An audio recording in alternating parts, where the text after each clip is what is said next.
Baik, selamat pagi Ibu dan rekan-rekan sekalian. Perkenalkan kami dari kelompok 6 akuntansi keberlanjutan, eee, kelas 4A, SIM-nya Om Swastiastu. Pada kesempatan kali ini kami akan mempresentasikan terkait dengan materi, pengungkapan standar pengungkapan spesifik kinerja lingkungan yaitu GRI, seri 300. Baik, sebelumnya izinkan kami untuk memperkenalkan anggota kelompok kami, yaitu yang pertama ada Kadek Diana Duyanti dengan NIM 2017 051007, yang kedua ada Niko Masata Putri Agustina dengan NIM 2017 051015, yang ketiga ada Niwayan Yuniasini dengan NIM 2017 051023, dan yang terakhir ada Kadek Dwi Apriyantini dengan NIM 2017 051030. Baik, langsung saja kita beranjak ke materi. Untuk materi yang pertama akan dibawakan oleh rekan saya. Untuk tepat kita silakan. Baik, terima kasih atas kesempatannya. Jadi di sini saya akan menjelaskan mengenai JRA 301 mengenai material. Pada JRA 301 ini terdapat terdapat 3 pengungkapan, yaitu yang pertama ada pengungkapan 3011 mengenai material yang digunakan berdasarkan berat atau volume. Pada pengungkapan ini perusahaan harus melaporkan berat atau volume total material yang digunakan untuk memproduksi dan mengemas produk dan jasa utama organisasi selama periode pelaporannya. Kemudian untuk pengungkapan 3012 mengenai material input dari daur ulang yang digunakan.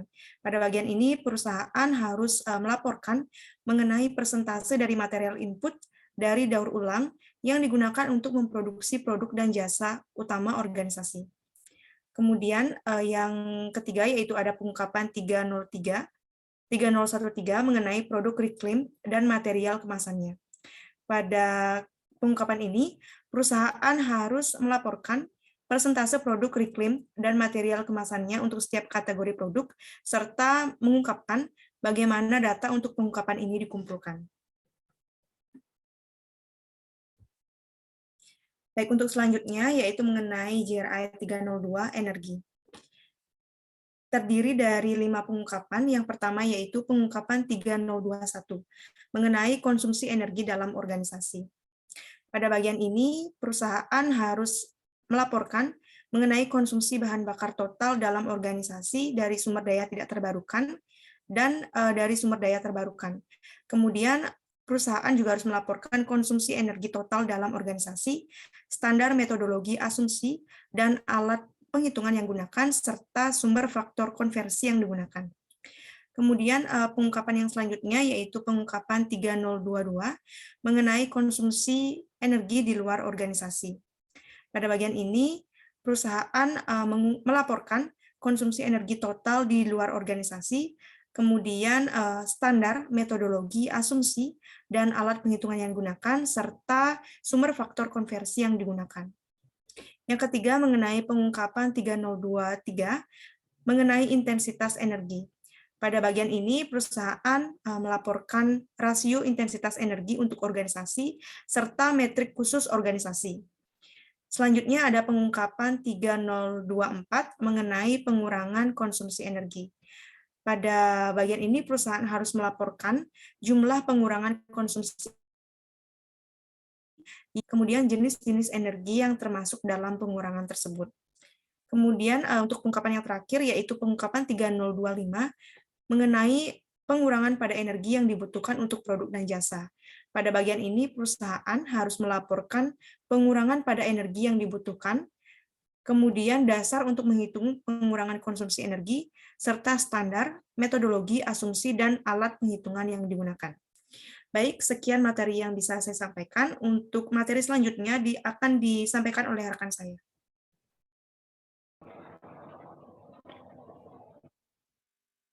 Baik, untuk materi yang selanjutnya itu terkait dengan GRI 303 atau 303 terkait dengan air dan effluent. Jadi, pengungkapan dalam standar ini dirancang untuk membantu sebuah organisasi memahami dan mengkomunikasikan dengan lebih baik dampak-dampak signifikan terkait dengan air yang ditimbulkan dan bagaimana cara mengelolanya.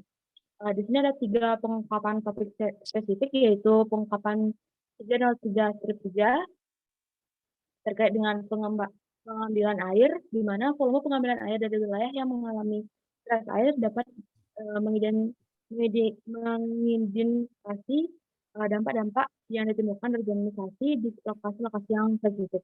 Untuk mengetahui lebih lanjut mengenai lokasi-lokasi di mana dampak terkait air dapat menjadi signifikan dan lokasi yang paling memerlukan tindakan pengamanan, organisasi pelapor juga dapat melakukan informasi yang diminta di pengungkapan 3 untuk setiap fasilitas di wilayah-wilayah yang mengalami stres air. Hal ini dapat lebih meyakinkan para pemangku kepentingan akan upaya dan praktik pelayanan air yang dilakukan oleh organisasi. Selanjutnya itu pengungkapan 303-4 terkait dengan pembuangan air, di mana menghitung volume pembuangan air dapat membantu sebuah organisasi memahami dampak negatif yang dilakukan terhadap badan air penerima. Hubungan antara pembuangan air dan dampak negatif tidaklah linear. Kenaikan total volume pembuangan air tidak selalu berhubungan dengan dampak negatif yang lebih besar, karena dampak tersebut tergantung pada kualitas air yang dibuang dan sensitivitas badan air penerima. Organisasi dengan volume pembuangan air yang tinggi namun memiliki pengelolaan tingkat tinggi dan standar kualitas yang ketat dapat memiliki dampak positif terhadap badan air penerima. Untuk mengetahui lebih lanjut mengenai lokasi-lokasi di mana dampak-dampak terkait air dan menjadi signifikan dan tempat di mana tindakan penanganan air diperlukan, organisasi pelapor juga dapat melaporkan informasi yang dimintai di pengungkapan 303-3 untuk setiap fasilitas di wilayah-wilayah yang mengalami stres air. Dan pengungkapan yang selanjutnya yaitu pengungkapan 303-5 terkait dengan konsumsi air, di mana konsumsi air ini merupakan banyaknya air yang digunakan oleh suatu organisasi sedemikian rupa sehingga air tersebut tidak lagi tersedia untuk digunakan oleh ekosistem atau masyarakat lokal dalam periode pelaporan. Melaporkan volume konsumsi air dapat membantu organisasi memahami skala keseluruhan dari dampak yang ditimbulkan dari pengambilan air pada ketersediaan air di wilayah hilir. Ya, untuk yang selanjutnya itu tentang dengan GRI 304 terkait keanekaragaman hayati.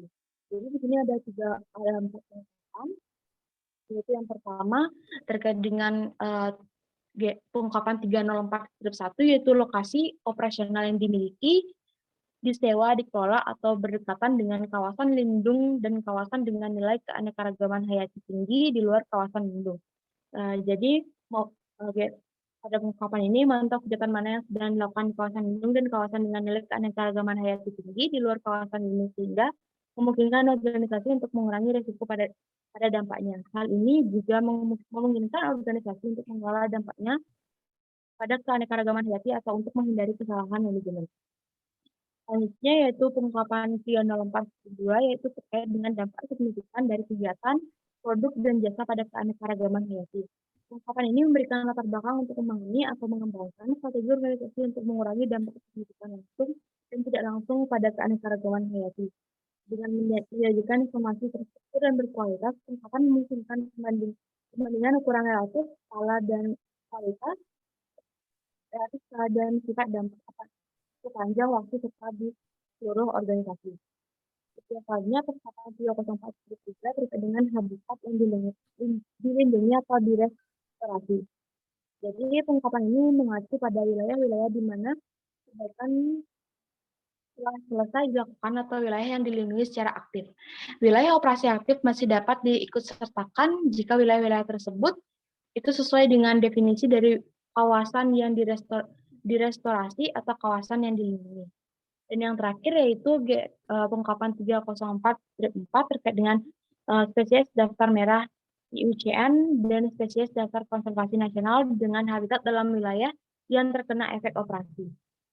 Jadi pengungkapan ini membantu organisasi untuk mengidentifikasi bila mana kegiatannya membahayakan bagi spesies tanaman dan hewan yang terancam punah, dan mengidentifikasi ancaman-ancaman ini, organisasi bisa memulai langkah-langkah untuk menghindari bahaya dan mencegah punahnya spesies.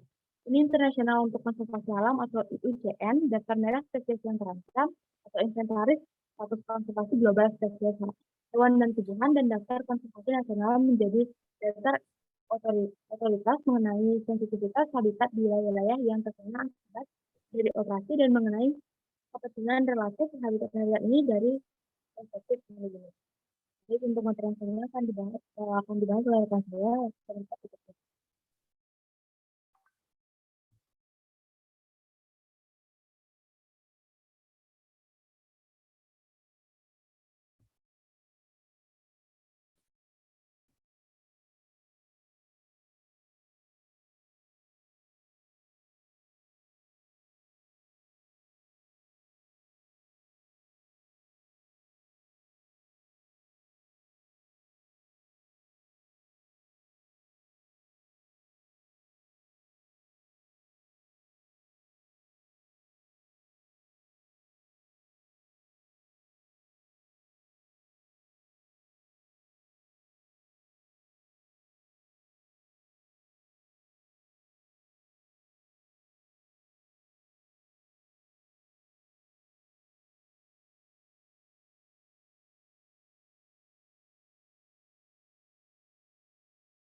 Baik, materi selanjutnya adalah mengenai GRI 305 tentang emisi. Jadi GRI 305 ini membahas emisi ke udara yang merupakan pelepasan zat-zat dari sumbernya ke atmosfer. Jenis emisi meliputi gas rumah kaca GRK, zat perusak ozon, dan nitrogen oksida, serta sulfur oksida di antara emisi udara yang signifikan. Kemudian GRI 305 ini terdiri dari 4 pengungkapan, yaitu yang pertama pengungkapan 305-1 mengenai emisi GRK cakupan 1 langsung. Nah, organisasi pelapor dalam hal ini harus melaporkan informasi seperti emisi GRK cakupan 1 langsung kotor dalam metrik ton setara CO2, kemudian gas-gas yang termasuk dalam perhitungan apakah berupa CO2, CH4, N20, N2O, maaf, HFC, PFC, SF6, NF3 atau semuanya. Kemudian yang ketiga emisi CO2 biogenik dalam metrik ton setara CO2. Kemudian tahun dasar untuk perhitungan jika ada meliputi alasan untuk memilihnya, emisi pada tahun dasar, konteks untuk setiap perusahaan yang signifikan dalam emisi yang memicu perhitungan ulang emisi tahun dasar. Kemudian sumber faktor emisi dan nilai potensi pemanasan global atau GWP yang digunakan atau rujukan ke sumber GWP. Kemudian pendekatan konsolidasi untuk emisi. Apakah porsi ekuitas, kontrol finansial, atau kontrol operasional. Dan terakhir, standar metodologi, asumsi, dan atau alat perhitungan yang digunakan. Kemudian yang kedua yaitu pengungkapan 305-2 mengenai emisi GRK cakupan 2 tidak langsung. Nah, dalam hal ini, organisasi pelapor harus melaporkan informasi mengenai emisi energi GRK cakupan 2 tidak langsung kotor berdasarkan lokasi dalam metrik ton setara CO2. Kemudian jika ada emisi energi GRK cakupan 2 tidak langsung kotor berdasarkan pasar dalam metrik ton secara CO2, jika ada gas-gas yang termasuk dalam perhitungan apakah berupa CO2, CH4, N2O, HFCS, PFCS, SF6, NF3 atau semuanya. Kemudian tahun dasar untuk perhitungan jika ada, kemudian sumber faktor emisi dan nilai potensi pemanasan global yang digunakan atau rujukan ke sumber GWP, pendekatan konsolidasi untuk emisi, apakah porsi ekuitas, kontrol finansial atau kontrol operasional, dan yang terakhir standar metodologi asumsi dan atau alat perhitungan yang digunakan. Kemudian yang ketiga adalah pengungkapan 305-3 mengenai emisi GRK cakupan 3 tidak langsung lainnya. Nah, dalam hal ini organisasi pelapor harus melaporkan informasi mengenai emisi GRK cakupan 3 tidak langsung lainnya kotor dalam metrik ton setara CO2. Kemudian jika ada gas-gas yang termasuk dalam perhitungan apakah berupa CO2 dan lain sebagainya, emisi CO2 biogenik dalam metrik ton setara CO2, kemudian kegiatan dan kategori emisi GRK cakupan 3 tidak langsung lainnya yang dimasukkan dalam perhitungan, kemudian tahun dasar untuk perhitungan jika ada, selanjutnya sumber faktor emisi dan nilai potensi pemanasan global yang digunakan atau rujukan ke sumber tersebut, kemudian standar metodologi, asumsi dan atau alat perhitungan yang digunakan. Kemudian yang keempat yaitu pengungkapan 3054 mengenai intensitas emisi GRK. Nah, dalam hal ini organisasi pelapor itu harus melaporkan informasi mengenai rasio intensitas emisi GRK untuk organisasi, kemudian metrik khusus organisasi yang dipilih untuk menghitung rasio, kemudian jenis emisi GRK yang dimasukkan dalam rasio intensitas, apakah langsung cakupan 1, energi tidak langsung cakupan 2, dan atau tidak langsung lainnya cakupan 3, dan gas-gas yang termasuk dalam perhitungan, apakah berupa CO2 dan lain sebagainya. Selanjutnya yaitu pengungkapan 305-5 untuk pengurangan emisi GRK. Nah, dalam hal ini, organisasi pelapor juga harus melaporkan informasi mengenai emisi GRK berkurang sebagai akibat langsung inisiatif pengurangan dalam metrik ton setara CO2, kemudian gas-gas yang termasuk dalam perhitungan, tahun dasar atau kondisi awal, termasuk alasan untuk memilihnya, kemudian cakupan di mana pengurangan terjadi, dan standar metodologi asumsi dan atau alat perhitungan yang digunakan. Kemudian pengungkapan 305 strip 6 mengenai emisi zat perusak ozon atau ODS, di mana dalam hal ini organisasi pelapor harus melaporkan informasi produk, impor, dan ekspor ODS dengan metrik ton setara triklorofluorometane atau FCF strip 11. Kemudian zat-zat yang dimasukkan dalam perhitungan, sumber faktor emisi yang digunakan, dan standar metodologi asumsi dan atau alat perhitungan yang digunakan. Terakhir, yaitu pengungkapan 305 strip 7 mengenai nitrogen oksida, sulfur oksida, dan emisi udara signifikan lainnya. Nah, dalam hal ini, organisasi pelapor harus melaporkan informasi mengenai emisi udara yang signifikan dalam kilogram atau kelipatannya, kemudian sumber faktor emisi yang digunakan, dan standar metodologi asumsi dan atau alat perhitungan yang digunakan. Next. Selanjutnya adalah GRI 306 mengenai air limbah atau efluen dan limbah 2016. Nah, dalam hal ini terdapat 5 pengungkapan, di antaranya yang pertama terdiri dari pengungkapan 306 strip 1 mengenai pelepasan air berdasarkan mutu dan tujuan.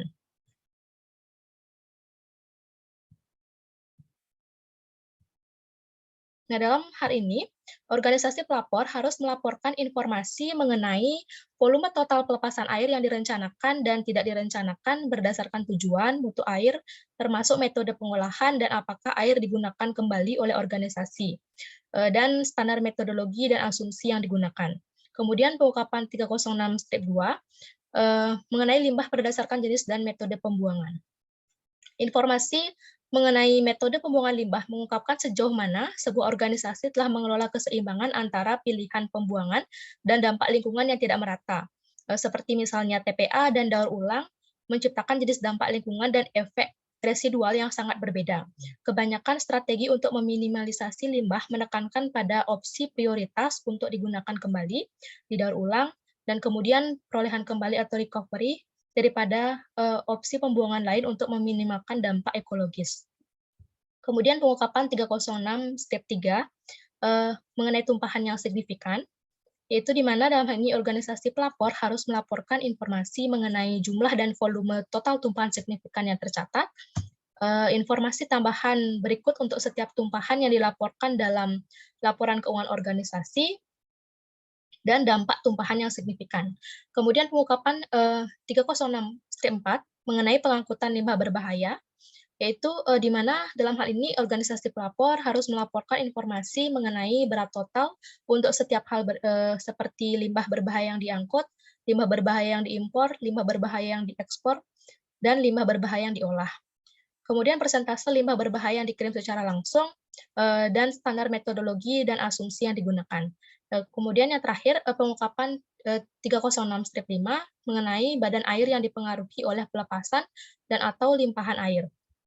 Dalam hal ini, organisasi pelapor harus melaporkan informasi mengenai badan air dan habitat terkait yang secara signifikan dipengaruhi oleh pelepasan air dan atau limpahan, termasuk informasi mengenai ukuran badan air dan habitat terkait, apakah badan air dan habitat terkait ditetapkan sebagai kawasan lindung secara nasional atau internasional, serta nilai keragaman hayati, seperti jumlah total spesies dilindungi.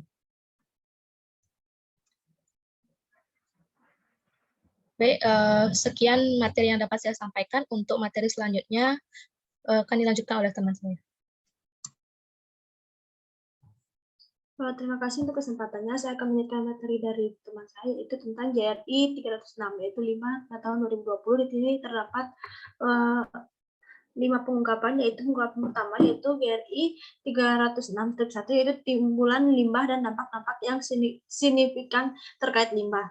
Nah, yang kedua yaitu pengungkapan GRI 306 sampai dengan strip 2, yaitu pengelolaan dampak yang signifikan terkait limbah. Selanjutnya yaitu pengungkapan GRI 306 strip 3, yaitu tentang timbulan limbah. Yang keempat yaitu pengungkapan JRI 306 strip 4, yaitu tentang limbah yang dialihkan dari pembuangan akhir. Yang terakhir yaitu pengungkapan JRI 306 strip 5, yaitu limbah yang dikirimkan ke pembuangan akhir. Next. Nah, selanjutnya yaitu JRI 307 yaitu tentang membahas topik kepatuhan lingkungan, yaitu mencakup kepatuhan organisasi terhadap undang-undang dan atau peraturan tentang lingkungan hidup. Nah, pengungkapan pada standar ini bisa menyediakan informasi tentang kepatuhan organisasi terhadap undang-undang dan peraturan yang berlaku. Dan di sini mengungkapkan satu JRI yaitu JRI 307/1 yaitu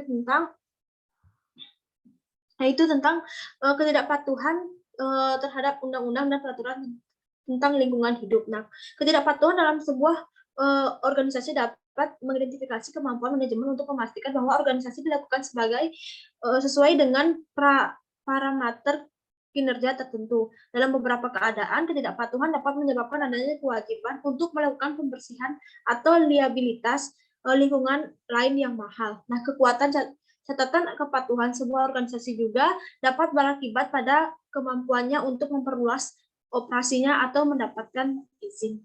Next.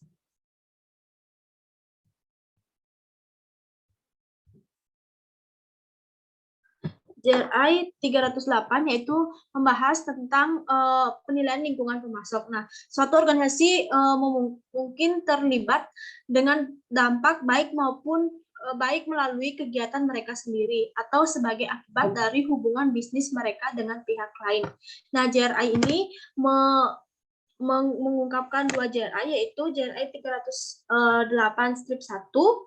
yaitu mengenai seleksi pemasok baru dengan menggunakan kriteria lingkungan. Nah, pengungkapan ini menginformasikan kepada para pemangku kepanitiaan tentang persentase pemasok yang dipilih atau dikontrak dengan tunduk pada proses uji tuntas untuk dampak lingkungan.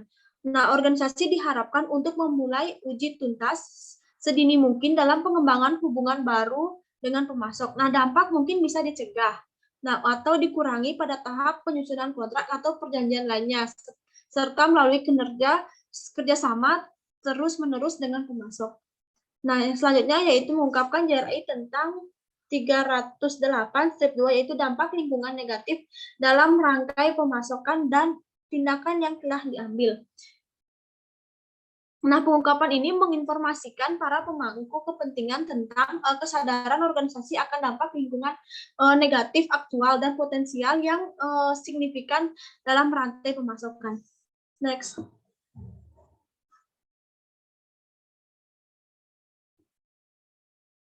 Sekian, saya kembalikan kepada moderator. Baik, sekian presentasi dari kelompok kami terkait dengan JRI standar seri 300. Apabila ada kesalahan kata baik yang disengaja maupun tidak sengaja, kami mohon maaf. Kami tutup dengan para Santi, Om Santi, Santi Om, dan terima kasih atas perhatiannya.